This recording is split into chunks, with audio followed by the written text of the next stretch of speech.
Doctor को देख देख के, डॉक्टर शंकर को देख देख के मुझे ऐसा फील होने लगा मुझे भी डॉक्टर बनना है, मुझे भी डॉक्टर बनना है। सही बात, आप उनसे इंस्पायर हो रही हाँ, फिर एमडी के लिए मैं 4-5 हॉस्पिटल में गई जहाँ जहाँ एमडी हो रहा था। सब जगह से रिजेक्ट हो गई क्योंकि बॉर्डर पे ही मेरे मार्क्स थे 120। हाय फ्रेंड्स, एक बार फिर से स्वागत करता हूँ आपका इस खूबसूरत चैनल पे जिसका नाम है हम सब में हीरो। और आज जिस गेस्ट को मैं अपने मंच पे इनवाइट कर रहा हूँ वो हैं डॉक्टर रक्षा जैन। वो हैं एमडी इन होम्योपैथी और साथ ही साथ में वो कॉस्मेटोलॉजी भी कर रही हैं, मतलब उन्होंने कर लिया है and now she is serving patients with that. तो आइए उनसे मिलते हैं और सुनते हैं उनकी कहानी, उनकी जुबानी।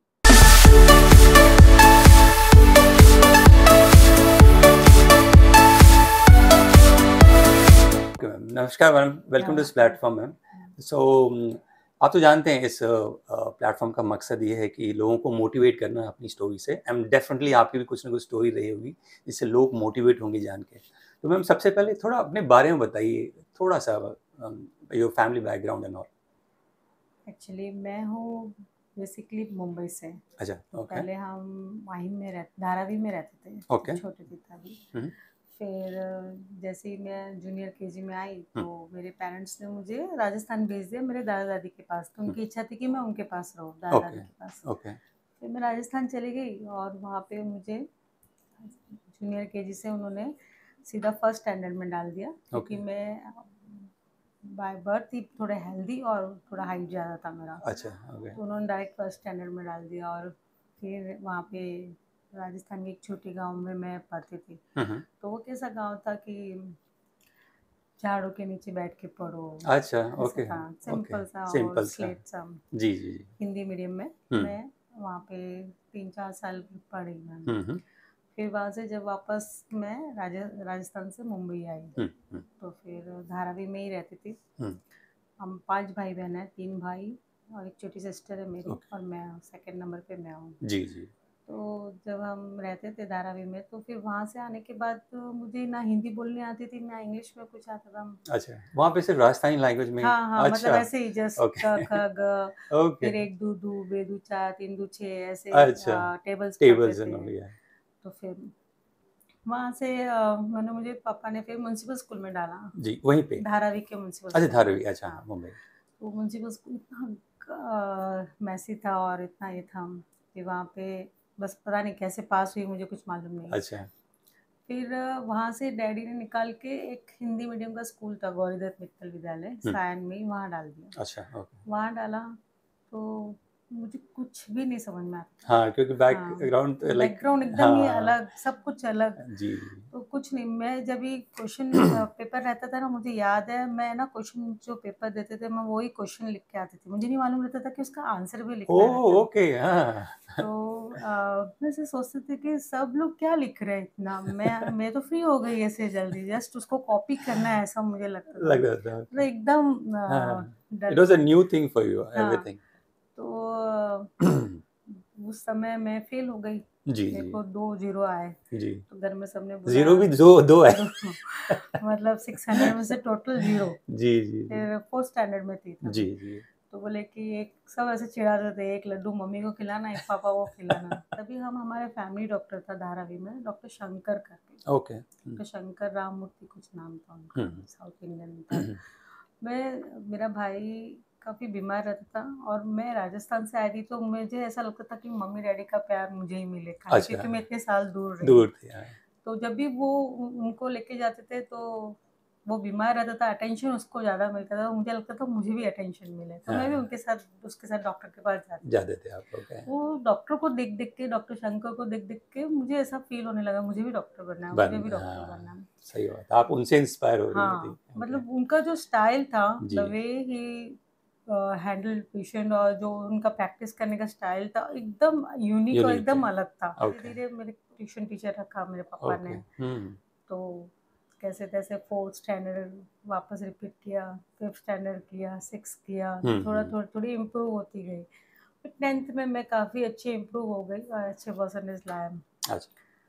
10th के बाद फिर नया स्टोरी कि अभी साइंस लेना है। फिर जब साइंस लेना था तो बोले कि तू हिंदी मीडियम से है, कैसे तू साइंस करेगी, कैसे करेगी। मैंने कहा नहीं, जिद पकड़ के बैठी कि नहीं, लेना करना तो ही है। साइंस ही लेना है, नहीं तो नहीं कुछ। क्या बात है।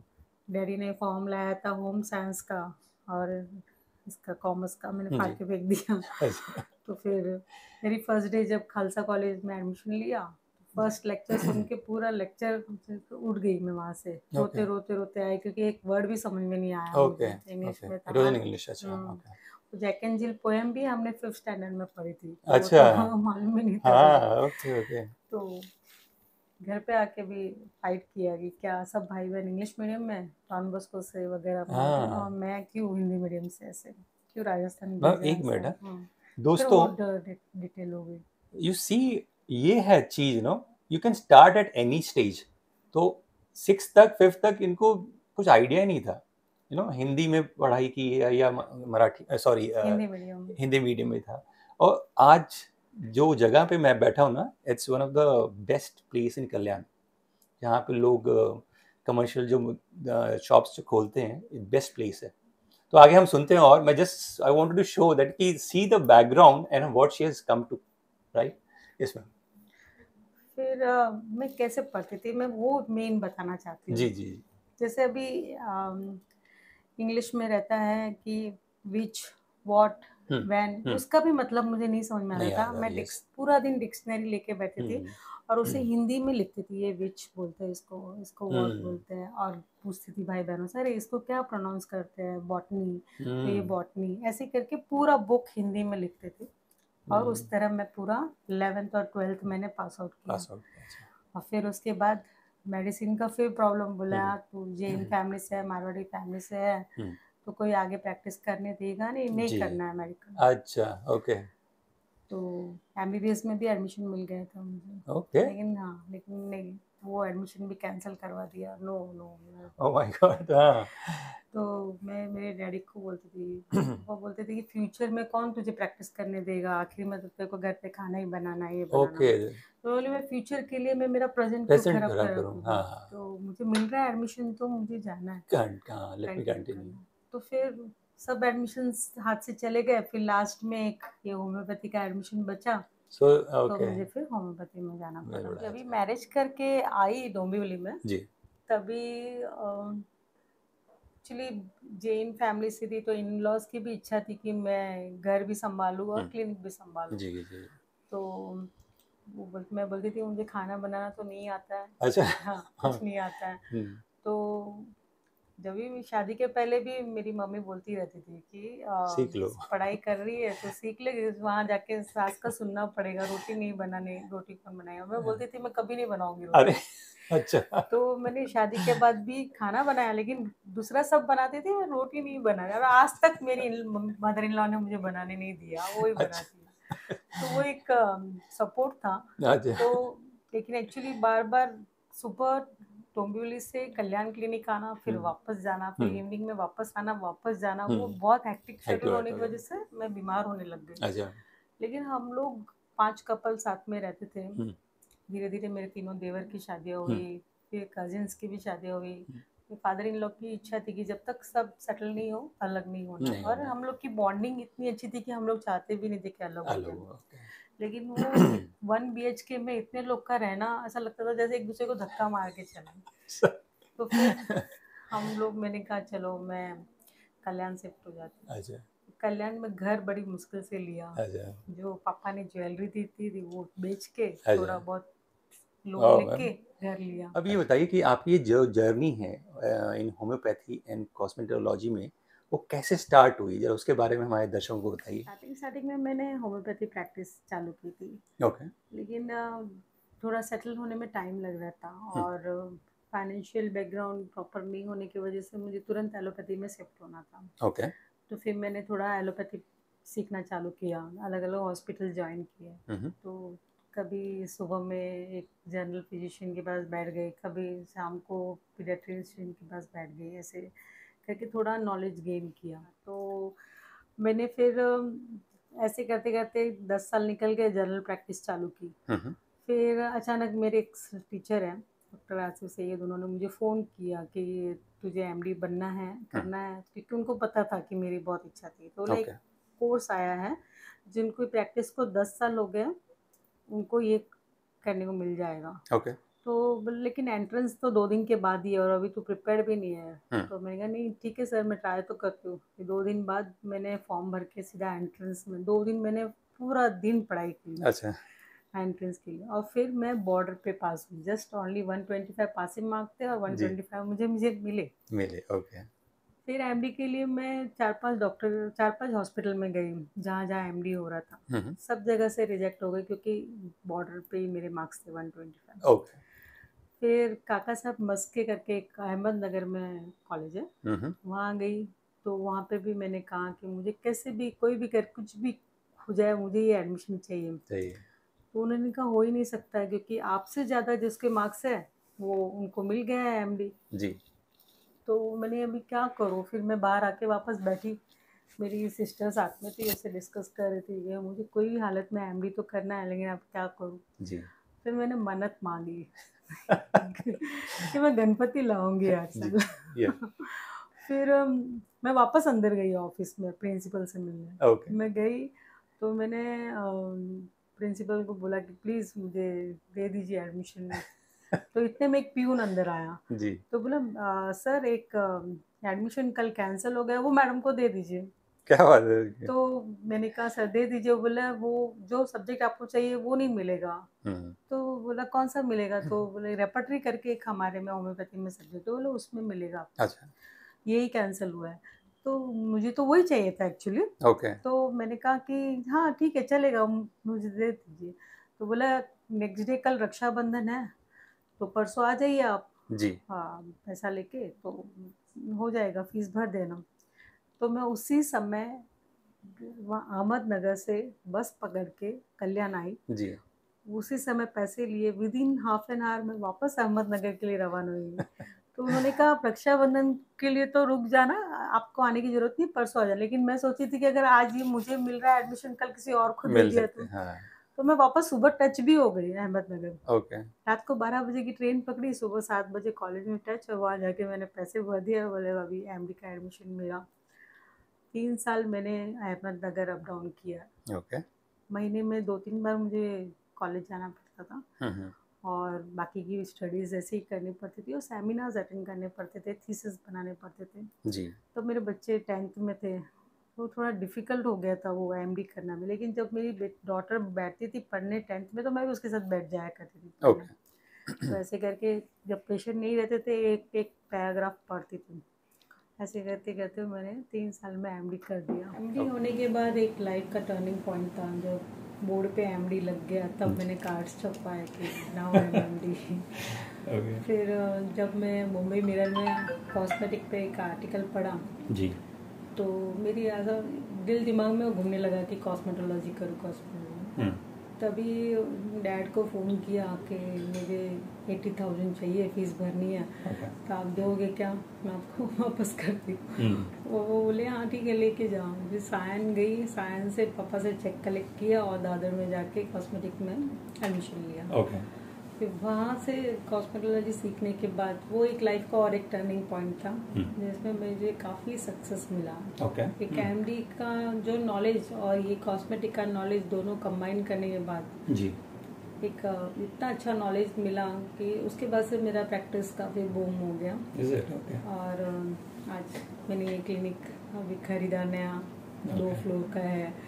तो एक चीज़ है कि बस अगर दिल दिमाग में ऐसा रहे कि आपको ये करना है, तो फिर कोई सोच ही नहीं सकता था कि होम्योपैथी में भी एमडी होगा।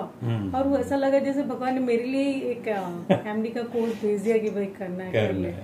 और एक डरमेट बनने की इच्छा थी। जब मुझे एमबीबीएस में एडमिशन मिला जी, तो वो मुझे एक कॉस्मेटिक इसमें मिल गया जी, कि मुझे वो स्किन प्रैक्टिस भी मिल रही है और साथ में मैं एमडी भी हो गई।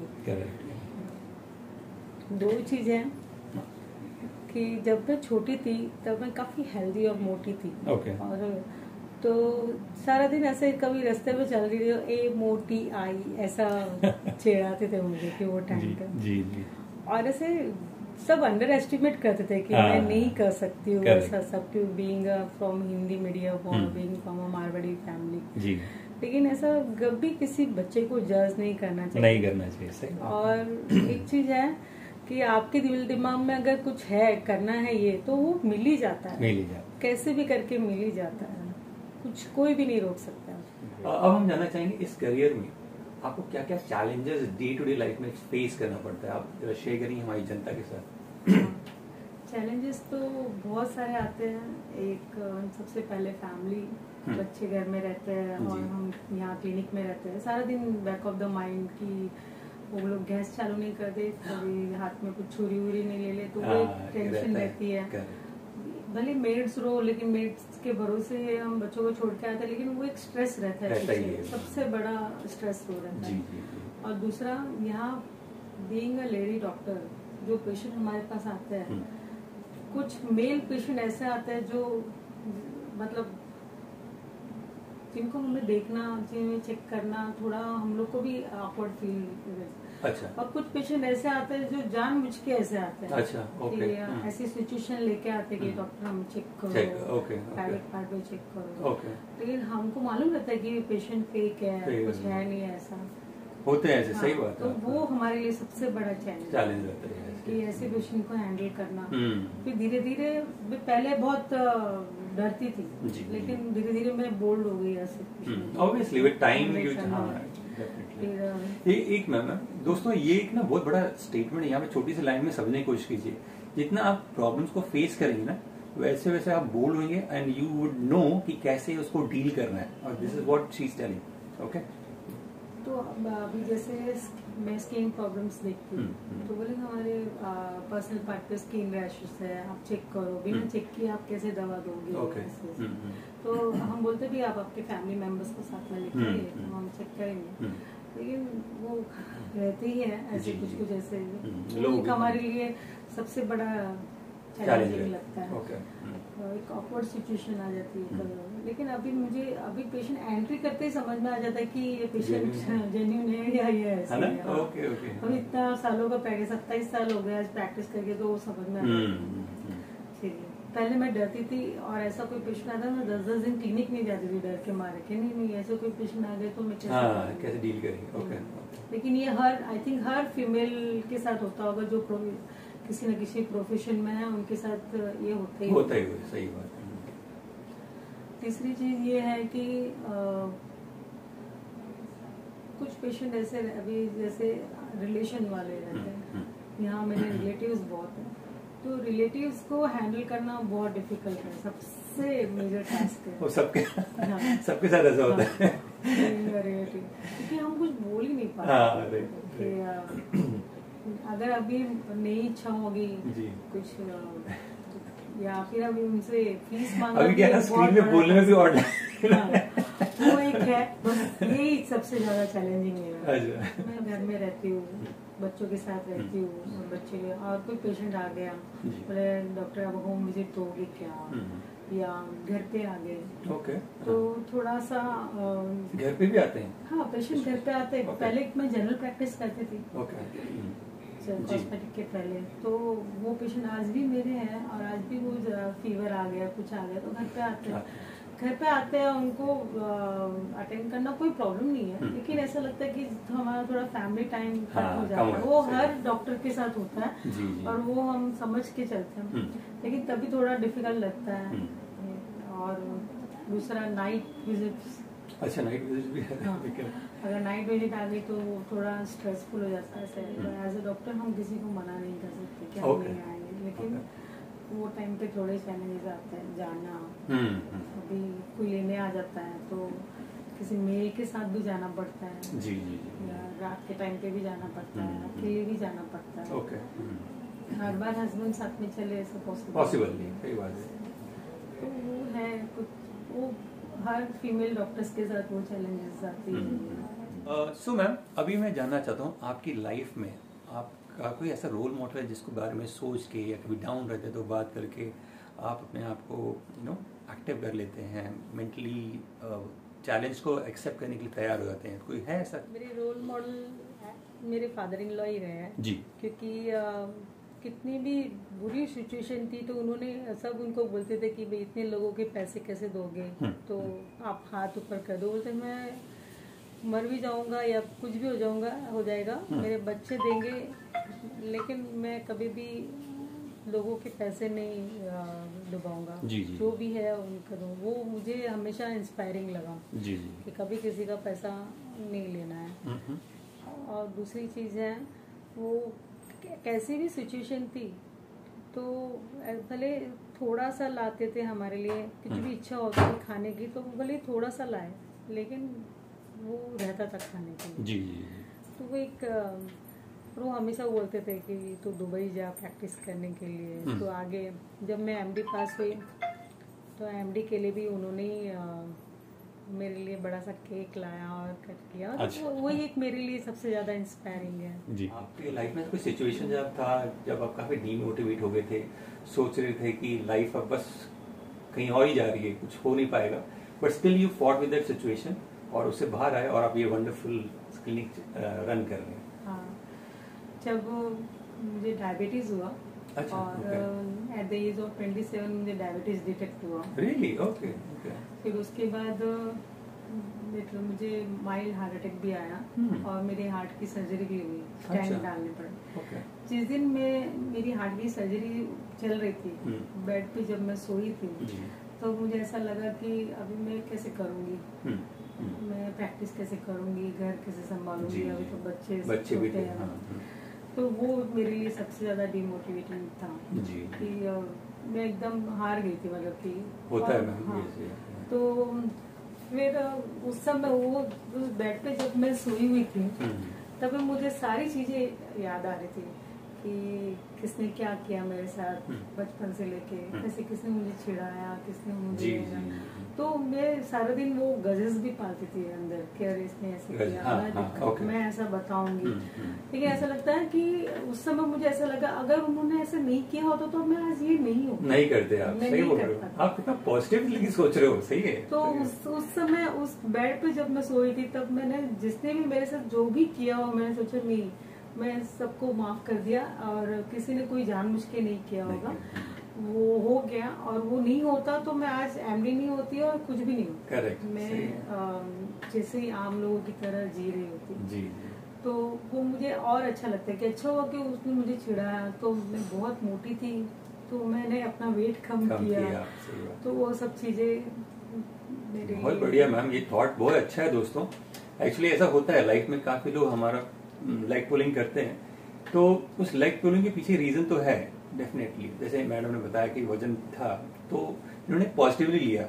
ऐसा भी हो सकता था कि वो सिर्फ जवाब देती और भूल जाती, मैं तो जैसी हूँ वैसी।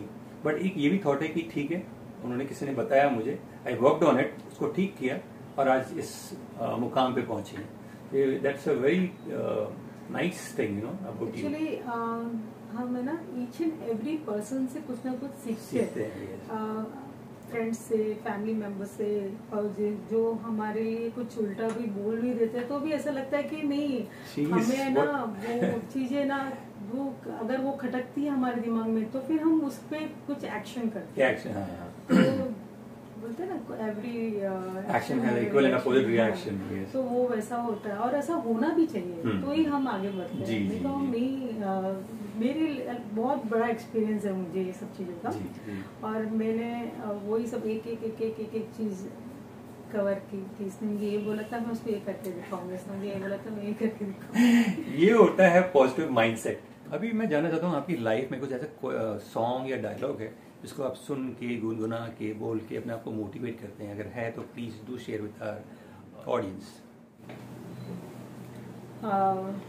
मुझे हमेशा जब भी ये गाना सुनती हूँ, जैसे खामोशी का गाना है, ओके। आज मैं ऊपर आसमानी छे, आज मैं आके जमाना है पीछे, टेल मी ओ खुदा अब मैं क्या करूँ, चलूं सीधी के उल्टी चलूं। ये वाला गाना मुझे बहुत मोटिवेट करता है और मुझे ऐसा मेरी लाइफ से कनेक्टेड लगता है क्योंकि जो मैं थी एकदम हेल्दी और डार्क दिखने वाली, सब बोलते थे कौन शादी करेगा तेरे से, अच्छा। तो कौन लेके, मेरे पापा को बोलते थे कौन जी। लेके जाएगा उसको, जी इतनी हेल्दी है, बहुत मोटी थी, जी जी। मतलब 4th स्टैंडर्ड में मेरा 60 kg 50 kg वेट था। रियली? ओके। और मेरी डार्क स्किन भी डार्क थी। जी जी। मैंने उसको चेंज किया। हाँ। और आज जो मुझे कोई ब्यूटीफुल वर्ड करके बुलाता है तो मुझे ऐसा ये वाला गाना याद आता है। आपकी लाइफ में ऐसा कोई तो डेफिनेटली होगा जिसने आपको आपकी करियर जर्नी में हेल्प किया होगा, so would like to thank them through this platform. Obviously हर एक की लाइफ में कोई ना कोई रहता है जी। आपको एनकरेज करने के लिए। सबसे पहले मेरे मम्मी पापा, मेरे भाई बहन, जी। जिन्होंने मेरे खास करके पेरेंट्स ने कैसी भी सिचुएशन हो मुझे पढ़ाया। 5 बच्चों को पढ़ाना लिखाना नॉट अ होता है। Simple task. और उसके बाद मेरे हस्बैंड को, जिन्होंने मेरे हर चीज़ में साथ दिया, MD बनना, नहीं तो कोई भेजता नहीं है मैरिज के बाद कि भाई तू कॉलेज जा इधर जी। तो इस सक्सेसफुल वुमन के पीछे एक हस्बैंड का हाथ है। राइट, बहुत बड़ा हाथ है। जी। और मेरे दोनों बच्चे और मेरे इन-लॉज में मेरे सभी आते हैं, जी। मतलब मेरे सास ससुर, और मेरे आंटों के आंटों देवर, और मेरी क्या? दोनों ननद, और मेरी आंटों के आंटों देवरानियां, क्या? जिन्होंने मुझे कहीं ना कहीं सपोर्ट किया। वाह, वंडरफुल। और उसके बाद मेरे सबसे favourite teacher doctor Asif Syed, Okay. जिन्होंने मुझे बहुत कुछ सिखाया लाइफ में। वो हमेशा बोलते थे हर पेशेंट को बोलने का बस ठीक हो जाएगा, तो मैं आज भी सब पेशेंट को ऐसे ही बोलती हूँ ठीक हो जाएगा। ओके मैम, अभी कुछ हमारे ना समाज में काफ़ी फीमेल्स ना डिमोटिवेट हो जाती हैं घर का प्रेशर लेके या किसी भी कारण से, तो उनके लिए कुछ टिप्स देना चाहेंगे, कुछ बोलना चाहेंगे? हाँ, स्पेशली हाउस वाइफ से कि उनको ऐसा लगता है कि हम सिर्फ घर के ही काम करते हैं, पर एक घर संभालना भी एक बहुत बड़ा काम है, बहुत हमसे भी ज्यादा उनका काम ज्यादा है। जी। और ऐसा कुछ भी नहीं है, आपकी जो इच्छा है आप कर सकते हो, बस आप आपके घर के मेंबर्स को किस तरह कन्विंस करना है वो आपको आना चाहिए। अब आपके इन-लॉज को, हस्बैंड को प्यार से और सॉफ्टली बोलोगे ना, एक बार नहीं, 2 बार नहीं, 4 बार बोलोगे, वो मान ही जाएंगे और मानते ही है। जी जी। क्योंकि और आजकल कोई ऐसा नहीं है, जो आप जैसे बात करोगे, जिस तरह सॉफ्ट रहोगे घर में, तो आपके इन-लॉज भी और आपके हस्बैंड भी आपकी सब आपका बात पॉइंट समझेंगे। समझेंगे। जी। झगड़ के तो कोई चीज नहीं मिलती ही नहीं। क्या बात बोल, सही बात है। झगड़ के कभी कोई चीज नहीं मिलती, आप बस प्यार से सब चीज। मैं मेरी डॉटर को भी यही समझाती हूँ कि मैरिज के बाद अगर तुझे कुछ भी करना है तो प्यार से सबका दिल जीतो पहले, और it make sense then only कि सब खुश भी रहे और आपका काम भी हो रहा है। आप शुरू में अगर कन्विंस नहीं हो, लड़े झगड़ के उनको कन्विंस कर रहे हैं और मान ही नहीं रहे, तो मतलब क्या है? वैसे मेरी मैरिज के बाद मुझे कंडीशन रखी गई थी कि मुझे सिर पे पल्लू रखना है एज अ माइनॉरिटी फीमेल। तो मैं सोचती थी ठीक है ना, मुझे सिर पे पल्लू रखना है, लेकिन मुझे क्लिनिक जाने तो मिल रहा है। हाँ। तो बाहर तो जाके मुझे पल्लू नहीं रखना बोलते हैं पॉजिटिव माइंडसेट। तो मैंने 10 years तक सिर पे पल्लू रखा, एवरी डे मैंने साड़ी पहनी। जब साड़ी पहने हो तो मेरे इन-लॉज को लगने लगा कि जो हम बोल रहे हैं वही कर रही है।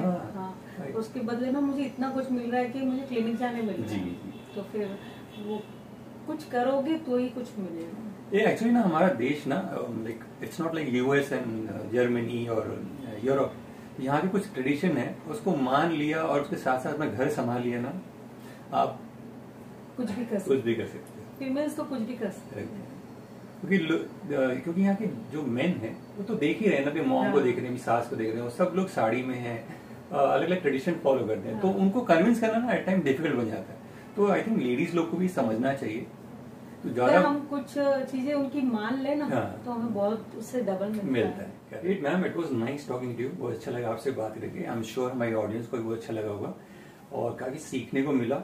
हाँ, मुझे भी और ऑडियंस को भी मिला होगा। एक बार तहे दिल से आपका मैं थैंक्स बोलता हूँ कि आप आए इस प्लेटफॉर्म पे। आपका जो भी सपना है, जो भी ड्रीम्स है, वो पूरा हो, मेरी ये दिली ख्वाहिश है। All the best to you for your future journey. Thank you so much for coming on this platform.